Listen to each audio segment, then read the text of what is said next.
Salam sejahtera, terima kasih karena bersama dengan saya di Nazilin Unity Channel. Yang ini paling panas sekali. Ini melibatkan perseteruan antara PAS dan juga Parti Gerakan. Hari ini ada satu cabaran yang luar biasa ditujukan kepada Parti Gerakan. Apabila Parti Gerakan seakan-akan dihalau atau diusir daripada Perikatan Nasional oleh PAS. Lebih-lebih lagi apabila Sanusi kata kalau PAS nak keluar, kalau Gerakan nak keluar daripada Perikatan Nasional, Sanusi kata silakanlah, tiada yang menghalang, kata beliau. Ini sebenarnya mengguris perasaan Parti Gerakan. Seakan-akan Parti Gerakan ini pipi tak mancung, hidung tak mancung, pipi tersorong-sorong. Tak tahu malulah macam tu kan, di mana maruah para pemimpin Parti Gerakan. Takkanlah nak diam saja. Dan kebetulan pula, Parti Gerakan hanya mempunyai satu kerusi. Bukan di Parlimen, tetapi Dewan Undangan Negeri. Satu kerusi sahaja di keseluruhan Malaysia. Hanya satu kerusi dimiliki oleh Parti Gerakan, iaitu di Kedah. Jadi kebetulan pula yang mengancam ataupun mengugut, yang mengarah atau mencabar gerakan itu keluar daripada parti Gabungan Perikatan Nasional itu Sanusi. Sanusi cabar, kata beliau, keluarlah kalau nak. Kali ini Parti Gerakan pula yang dicabar. Wakil Rakyat Tunggal Parti Gerakan pula dicabar tarik balik sokongan pada Sanusi di Kedah. Ini kan hebat. Seorang wakil rakyat DAP mencabar gerakan untuk menarik balik sokongan wakil rakyat tunggal parti itu terhadap Menteri Besar Negeri Muhammad Sanusi Maknor. Ahli Dewan Undangan Negeri Adun Kota Darul Aman Teh Swi Leong berkata, gerakan harus mengambil pendirian berkaitan berikutan kenyataan Sanusi yang mempersilakan parti itu meninggalkan Perikatan Nasional PN. Kata beliau, jangan hanya bertengkar dan memenuhi ruang media sosial, tetapi masih duduk semeja dalam kerajaan negeri Kedah yang dipimpin oleh Sanusi sekarang. Parti Gerakan hendaklah menunjukkan keberanian dan tidak perlu membuang masa serta sumber untuk mengekalkan satu-satunya kerusi exco-nya dalam kerajaan negeri Kedah jika merasakan bahawa prinsip dan nilai yang diperjuangkan tidak lagi selaras dengan dasar PAS atau Gabungan Perikatan Nasional. Jika rakan komponen dalam Perikatan Nasional sudah memanggil untuk keluar, mengapa harus terus berada dalam keadaan tidak selesa? Kata Teh dalam satu kenyataan semalam. Adun Kulim Wong Chia Zen, wakil rakyat tunggal gerakan di peringkat Parlimen dan Negeri dan dilantik sebagai Exco Kedah. Wong memenangi kerusi itu menentang Teh Lian Ong dari Pakatan Harapan pada pilihan raya negeri Kedah tahun lepas yang turut menyaksikan kerusi pembangkang negeri dikurangkan kepada hanya tinggal 3 wakil rakyat daripada DAP. Sebagai sebahagian daripada Perikatan Nasional bersama PAS dan Bersatu, gerakan kehilangan kesemua 23 kerusi parlimen yang diperuntukkan untuk bertanding pada PRU15 serta 35 kerusi lain pada pilihan raya negeri Ogos lalu. Pada 29 Julai, Sanusi yang juga Ketua Pengarah Pilihan Raya PN menyuarakan pandangan Naib Presiden PAS Muhammad Amar Nik Abdullah bahawa gerakan bebas untuk keluar jika parti itu tidak lagi selesa menjadi sebahagian daripada gabungan itu. Kedua-dua pemimpin itu menjawab kenyataan awal Timbalan Presiden Gerakan Oh Tong Kiong bahawa parti itu tidak akan teragak-agak untuk meninggalkan Perikatan Nasional jika ia bermaksud mempertahankan sistem pendidikan Cina. Berapa komen daripada netizen? Sekian dulu untuk kali ini. Jangan lupa tinggalkan komen anda, tekan butang subscribe. Bye-bye. Salam sejahtera, terima kasih kerana bersama dengan saya di Nazilin Unity Channel. Lesen media sosial, cara Khairi layan media ketika dalam kerajaan kini diungkit semula. Kenyataan bekas Ketua Pemuda UMNO Khairi Jamaluddin agar kerajaan tidak menyalahgunakan sekatan media sosial dilihat, mengundang kritikan warganet. Tular kembali 2 sedutan video Khairi pada tahun 2016 dan 2017 yang enggan menjawab soalan wartawan serta peringatan bekas Menteri Kesehatan itu kepada setiausahanya ketika itu agar memantau laporan berita supaya tidak kena spin. Rata-rata menyifatkan penyampai radio Hot FM itu sebagai cakap tidak serupa bikin apabila dilihat tidak melayan media dengan sewajarnya ketika mempunyai kuasa politik. Kata netizen, berlagak betul ya. Lepas tu ada hati nak cakap orang, kata Rahizul Zulhim. Ada lagi seorang kata mungkin dia ingat akan pegang kerajaan sampai bila-bila. Itu yang berani cakap macam tu. Sekarang konon terpaling media pula, tulis Milanicic. Bila ada kuasa, kerek semacam tambah masa pak mertua jadi Perdana Menteri. Dah tak ada kuasa, konon dialah paling prihatin, kecam Mantukwe 247. Khairi dalam audio siar keluar sekejap, episod 116 berkata, untuk bersikap adil, beliau menyokong tujuan pelesenan kepada penyedia perkhidmatan sosial, media sosial dan penyedia perkhidmatan pesanan internet dalam menangani jenayah dalam talian. Walau bagaimanapun, Khairi berkata, beliau risau dalam niat murni kerajaan untuk menangani penipuan dalam talian dan jenayah seksual. Berlaku juga usaha untuk menutup ruang perbincangan politik yang legitimati, katanya. Saya rasa itu yang menjadi kebimbangan orang ramai. Saya yakin jika ahli parlimen hari ini berada di blok pembangkang atau aktivis media sosial, pasti mereka akan kecam kata ini usaha untuk menutup kebebasan bersuara, ujar Khairi lagi. Saudara-saudara sekalian, pada zaman moden ini, jangankan perkara 10 tahun yang lepas, perkara 20 tahun lepas pun netizen akan dapat korek semula. Itu yang paling menakutkan sekali. Apabila apa yang pernah dikatakan oleh Khairi 8 tahun yang lepas, 7 tahun yang lepas, kini telah pun dibongkar semula oleh netizen.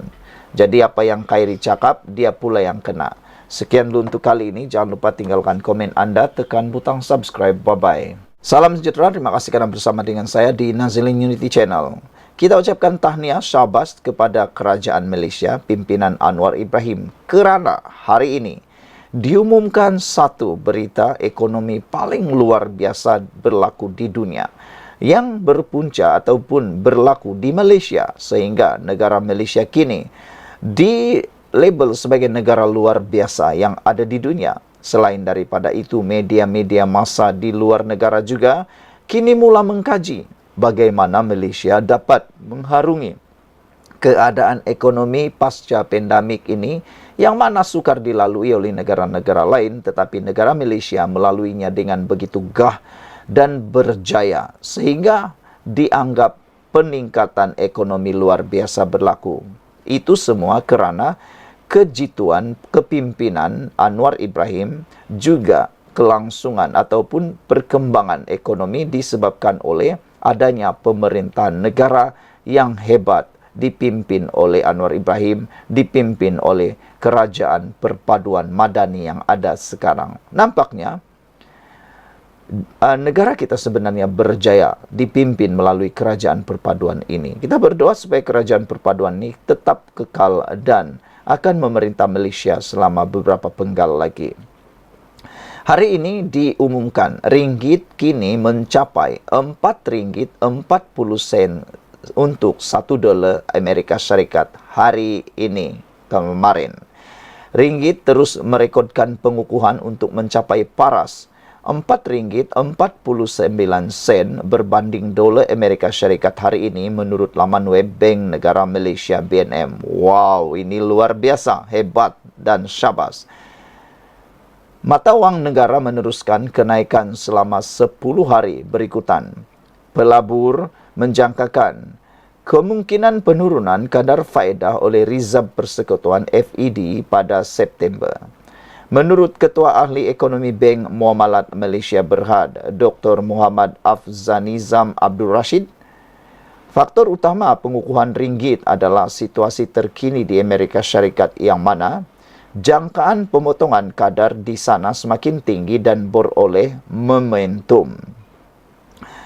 Beliau berkata, ia susulan mesyuarat jawatan kuasa pasaran terbuka Persekutuan FOMC Amerika Syarikat pada 30 dan 31 Julai lalu yang meskipun mengekalkan kadar faedah pada 5,5%, kenyataan yang dikeluarkan memperlihatkan momentum ekonomi Amerika Syarikat adalah agak lemah. Semalam, laporan Standard Chartered Malaysia yang dikeluarkan berkata, ringgit akan terus memperlihatkan prestasi baik sebagai satu-satunya mata wang Asia yang meningkat berbanding dolar Amerika Syarikat tahun ini. Pada masa sama, keputusan pilihan raya Amerika Syarikat akan datang mungkin membawa sedikit risiko kepada ringgit, terutamanya melibatkan sebarang tindakan pengenaan tarif ke atas China menurut laporan itu. Saudara-saudara sekalian, ini satu berita yang memang sangat luar biasa hebatnya. Jangkaan ringgit Malaysia meningkat tidak seperti yang diramalkan. Maknanya, kita meramalkan ia akan berlaku akan datang, tapi telah berlaku luar biasa pula capai hari ini. Ringgit mencapai RM4.49 untuk $1 Amerika Syarikat hari ini. Ia menjadi buah mulut di seluruh negara, seluruh dunia, dan mula dikaji oleh negara-negara barat bagaimana Malaysia melakukannya. Tahniah diucapkan kepada Anwar Ibrahim dan Kerajaan Perpaduan Madani. Salam sejahtera, terima kasih kerana bersama dengan saya di Nazilin Unity Channel. Lama mendiamkan diri, lama tidak bersuara, akhirnya Tun Mahathir muncul memberikan keputusan dan kata-kata yang paling baik sekali di saat beliau berusia 99 tahun. Ada beberapa penganalisis politik, inilah tindakan yang patut Mahathir lakukan. Dr. Mahathir sedih, marah atas pembunuhan Ismail Haniyeh. Bekas Perdana Menteri Dr. Mahathir Mohamad sedih dan marah atas pembunuhan pemimpin Hamas Ismail Haniyeh. Ahli politik berusia 99 tahun itu juga mengecam Israel dan penyokongnya, menggelar mereka sebagai hipokrit dan pengganas sebenar. Kata Mahathir, saya bertuah dan bangga dapat berkenalan dengan Ismail selama ini. Seorang lelaki yang lembut tutur kata namun memiliki hati seperti singa. Usaha Ismail yang tidak putus-putus dalam memperjuangkan pembebasan Palestin, menentang penjajahan Israel, sememangnya sesuatu yang harus dicontohi oleh setiap pejuang kemerdekaan, kata Mahathir. Beliau seorang yang mengagumkan dengan keberaniannya membela rakyatnya, jelas berpunca daripada hati nurani yang bersih dan berpandukan kompas moral yang berteraskan kemanusiaan dan keyakinan agama, katanya pada ucapan takziah hari ini. Sambil menyifatkan Israel sebagai negara penyangak dan pelaku pembunuhan beramai-ramai, Mahathir berkata apa yang berlaku kepada Ismail menunjukkan keangkuhan dan kekejaman rejim Zionis. Namun media massa, media barat dan beberapa pemimpin mereka terus mengutuk Hamas dan Ismail sebagai pengganas, walhal mereka berjuang menentang Benjamin Netanyahu, Angkatan Pertahanan Israel dan peneroka haram Yahudi yang selama beberapa dekad telah melakukan tindakan keganasan terhadap rakyat Palestin. Pemimpin Barat yang bertamadun sendiri melabel Ismail, Hamas dan pejuang kemerdekaan Palestin yang lain sebagai pengganas. Kemunafikan Barat dan pihak sejenisnya memang memualkan, katanya. Saya benar-benar sedih dan saya marah. Saya sedih kerana Ismail seorang lelaki yang baik dan berani yang menghabiskan seluruh usia dewasanya berjuang untuk pembebasan Palestin telah dibunuh, kata Mahathir. Saya marah kerana dunia barat yang boleh membuat perubahan memilih untuk berdiam diri dan sebaliknya memihak kepada Israel dalam melakukan tindakan keganasan mereka dan melakukan pembunuhan beramai-ramai ke atas rakyat Palestin, tambah Mahathir lagi. Bagaimanapun, Mahathir berkata dia tetap optimis kerana perjuangan Ismail tidak akan pergi bersamanya dan rakyat Palestin tidak akan membiarkan kematiannya sia-sia. Mereka mungkin membunuh Ismail tetapi bukan idea dan perjuangannya. Kepada keluarga Ismail, terimalah ucapan takziah saya yang sedalam-dalamnya atas kehilangan seorang lelaki yang luar biasa, kata Tun Mahathir. Kepada Hamas dan rakyat Palestin, Anda telah kehilangan seorang pemimpin yang hebat, seorang yang berani dan berpegang pada keyakinan. Semoga Allah mengampuninya, memberikannya jannah dan menempatkannya di kalangan orang-orang soleh. Dari sungai ke laut, Palestin akan merdeka, tambah Mahathir lagi. Semalam, Perdana Menteri Anwar Ibrahim dan kerajaan Malaysia mengecam pembunuhan Ismail dan menggesa siasatan segera dijalankan untuk mengheret mereka yang bertanggungjawab ke muka pengadilan. Sekian dulu untuk kali ini. Jangan lupa tinggalkan komen anda untuk isu kali ini. Kita jumpa lagi. Bye-bye.